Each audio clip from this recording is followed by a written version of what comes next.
મિત્રો દાઠા જે ગુજરાત રાજ્યના ભાવનગર જિલ્લાના તળાજા તાલુકામાં આવેલું એક ઐતિહાસિક રજવાડું છે, જેનો ઇતિહાસ 14મી સદીથી શરૂ થાય છે. દાઠા જે ભારતની આઝાદી પહેલાં એક નાનું રજવાડું હતું, જેમાં અનેક શાસકો દ્વારા શાસન કરવામાં આવ્યું હતું.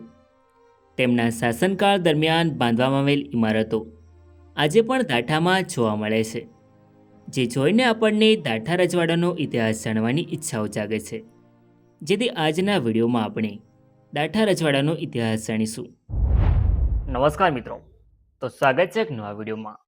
સો ફ્રેન્ડ્સ, હું છું ધર્મેશ અને ધર્મેશ પટેલ યુટ્યુબ ચેનલમાં તમારું સ્વાગત છે.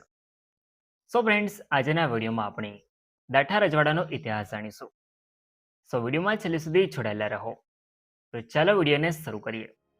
મિત્રો, દાઠા ગુજરાતના સૌરાષ્ટ્ર વિસ્તારમાં આવેલું એક ઐતિહાસિક રજવાડું છે, જેની સ્થાપના 18મી સદીમાં સરવૈયા ચુડાસમા રાજપૂતો દ્વારા કરવામાં આવી હતી. તો મિત્રો, સૌપ્રથમ જાણીશું આપણે દાઠા રજવાડાની સ્થાપના કેવી રીતે થઈ અને કોના દ્વારા કરવામાં આવી. 15મી સદીમાં જૂનાગઢની ચુડાસમા શાખાના સરવૈયા રાજવી જસોજી અને વજોજી અમરેલીની સત્તા પર હતા. ઈસવીસન 1476માં ગુજરાત સલ્તનતના સુલતાન મહંમદ બેગડાએ જૂનાગઢ પર આક્રમણ કર્યું. તેની સેના શક્તિશાળી હતી, જેથી જૂનાગઢના મજબૂત કિલ્લા પર કબજો કરી લીધો. આ પછી મહંમદ બેગડાની નજર અમરેલી પર પડી.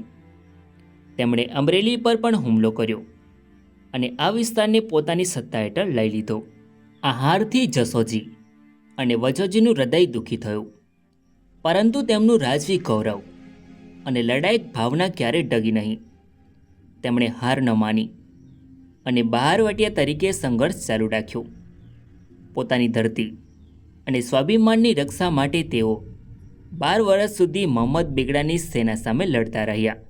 આ સંઘર્ષ દરમિયાન જસોજીએ સાવરકુંડલા તાલુકાના હાથસણી ગામમાં અને વજોજીએ જેસર ગામમાં આશરો લીધો, જ્યાંથી તેઓ પોતાની રણનીતિ ઘડતા અને બહારવટાનું નેતૃત્વ કરતા. સમય વીતતો ગયો અને ઈસવીસન 1707માં મુગલ બાદશાહ ઔરંગઝેબનું અવસાન થયું. ઔરંગઝેબના મૃત્યુ પછી દાઠા વિસ્તારમાં મુસ્લિમ થાણું હતું, જેનો હાકેમ સ્વતંત્ર થઈ ગયો.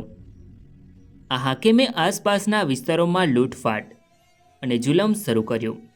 પ્રજા ત્રાસી ઉઠી અને આખરે ભરવાડો અને આહીરોના સમુદાયે એકજૂટ થઈને આ હાકેમને કાઢી નાખ્યો. પરંતુ આ પછી પણ શાંતિ સ્થપાઈ નહીં. ભરવાડો અને આહીરો પોતે જ પ્રજા પર જુલમ કરવા લાગ્યા.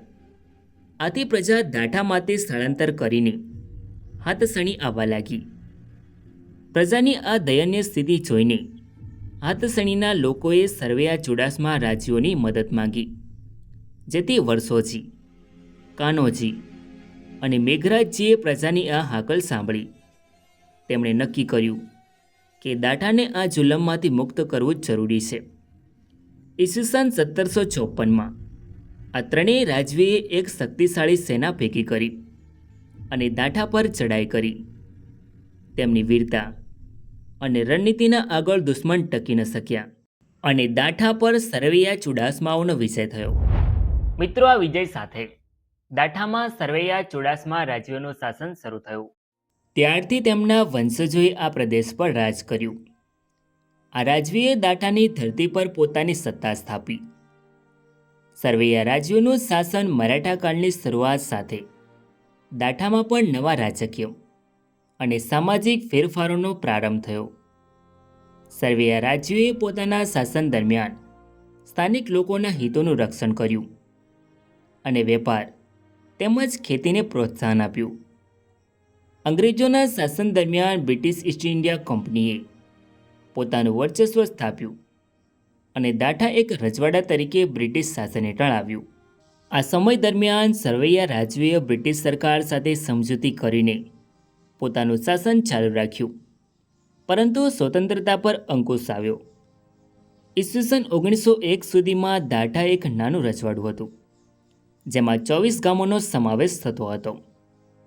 આ રજવાડાનો કુલ વિસ્તાર 69 ચોરસ કિલોમીટર હતું અને તેની વસ્તી આશરે 9,452 લોકોની હતી. મિત્રો, આ નાનકડા રજવાડામાં ખેતી અને વેપાર મુખ્ય આજીવિકાના સ્ત્રોતો હતા. સરવૈયા રાજવીએ પોતાના શાસન દરમિયાન સ્થાનિક લોકોની જરૂરિયાતો પર ધ્યાન આપ્યું અને ગામડાઓમાં પાણીની વ્યવસ્થા, શિક્ષણ અને મૂળભૂત સુવિધાઓનો વિકાસ કર્યો. ભારત દેશમાં 1947 સુધી અંગ્રેજોનું શાસન રહ્યું હતું. ત્યારબાદ 1947માં ભારત દેશ અંગ્રેજોના શાસનમાંથી આઝાદ થયો. ત્યારે ભારતનું વિભાજન થયું. ત્યારે દાઠા રજવાડાને ભારત સંઘમાં સામેલ કરવામાં આવ્યું, જે આજે ગુજરાત રાજ્યના ભાવનગર જિલ્લાના તળાજા તાલુકામાં આવેલું દાઠા ગામ છે. સો ફ્રેન્ડ્સ, આ તો દાઠા રજવાડાનો ઇતિહાસ. આઈ હોપ કે તમને આ વિડીયો ગમ્યો હશે. તો વિડીયોને લાઇક કરીને કમેન્ટમાં તમારો અભિપ્રાય સૌ લખો. અને ચેનલમાં નવા હોય તો આવા જ આવનારા વિડીયો જોવા માટે ચેનલને સબસ્ક્રાઈબ જરૂર કરો. તો મળીએ એક નવા વિડીયોમાં. ધન્યવાદ.